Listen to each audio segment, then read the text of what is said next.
Hey guys, bonjour à toutes, bonjour à tous, Edouard Montas, directeur Europe de Wisdom in Golf. Aujourd'hui de retour pour élaborer sur l'arc de swing et vous faire comprendre les deux côtés du pendule pour que vous ayez la sensation de lâcher vraiment prise du contrôle et que vous n'essayez plus pour faire des effets de gauche à droite ou de droite à gauche, draw et fade, de faire du extérieur intérieur ou du intérieur extérieur. C'est l'arc qui fait la trajectoire et c'est le setup vers la cible qui produit la trajectoire. Donc on va partir très simplement. On va commencer là, j'ai donc deux balles avec mon point intermédiaire aligné vers ma cible finale qui est là-bas et je vais sentir que je fais des perpétuels et je vais me rendre compte très vite que le centre de mon swing est en dessous de mon sternum ici. Donc on va commencer par l'excès avec la balle très à droite dans l'arc. Donc là j'ai un grip square dans l'arc avec mon grip fort, je me mets donc derrière la balle ici et là quand je regarde la balle ici, je sens qu'elle va partir très très fort à droite du point intermédiaire. Donc je ne vais pas chercher à venir frapper la balle, je vais rester centré là où je suis maintenant et laisser la gravité frapper la balle pour moi. Donc je délègue à la gravité et je laisse aller. Et là je vois que la balle est partie à droite, reste à droite, mais je la voyais partir beaucoup plus à droite et la balle est revenue quasiment au milieu de l'arc. Donc maintenant pour vraiment me rendre compte de l'effet de l'arc, je vais la placer un tout petit peu moins en arrière, donc quelque part par ici.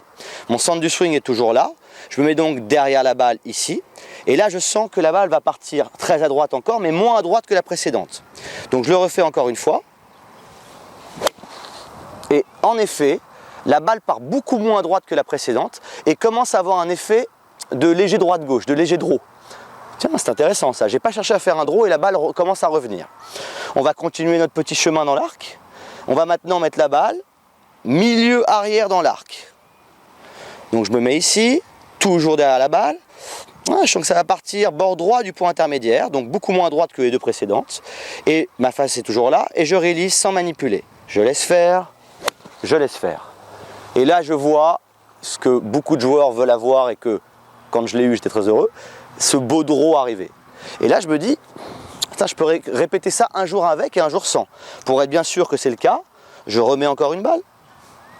Milieu droit dans l'arc, derrière la balle, et je laisse la gravité frapper pour moi la balle en restant derrière. Et un deuxième draw qui est là. Donc là déjà je me rends compte que sans manipuler l'arc de swing, juste en restant derrière la balle et en laissant faire la gravité, j'obtiens un push avec un peu de draw et un léger draw de quelques mètres. Donc là je suis vraiment content parce que j'obtiens de la consistance dans ma trajectoire. On va maintenant aller un peu plus loin dans l'arc et on va aller partie gauche du centre du swing. Donc là j'ai mon centre du swing qui est là, je vais la balle à gauche dans l'arc et vous voyez que je me mets toujours contre le côté gauche. Donc ma tête est toujours un petit peu derrière et là je sens que la balle va partir à gauche du point intermédiaire. Donc je ne manipule pas, je délègue, je délègue. J'ai mon petit fade de quelques mètres, super, j'en mets une balle. Donc là ça commence à être un petit peu plus sec par terre mais on va continuer. Balle quasiment talon gauche maintenant. Je me mets derrière la balle encore, poids à gauche. Et là je sens que la balle va partir plus à gauche que la précédente et plus haute. Je laisse faire. Je laisse faire. Waouh, balle haute en fade. Donc en 5-6 balles, 7 balles, j'ai pu voir tout le côté de l'arc-en-ciel. À vous de choisir celui que vous préférez.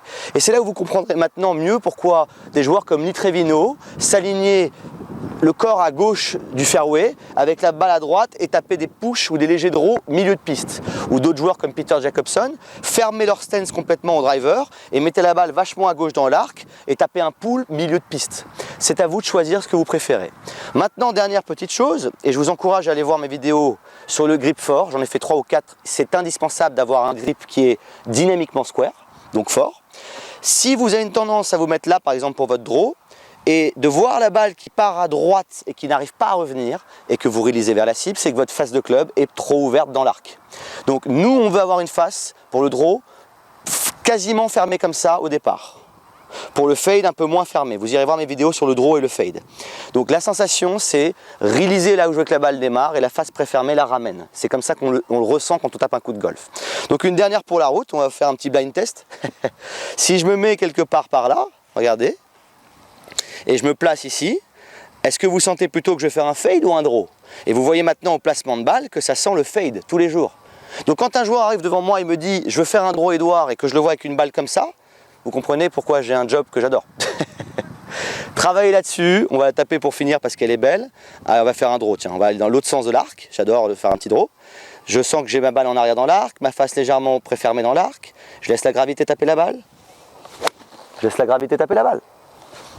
Travaillez là-dessus, si vous avez des questions, je suis à votre écoute. A très bientôt sur YouTube.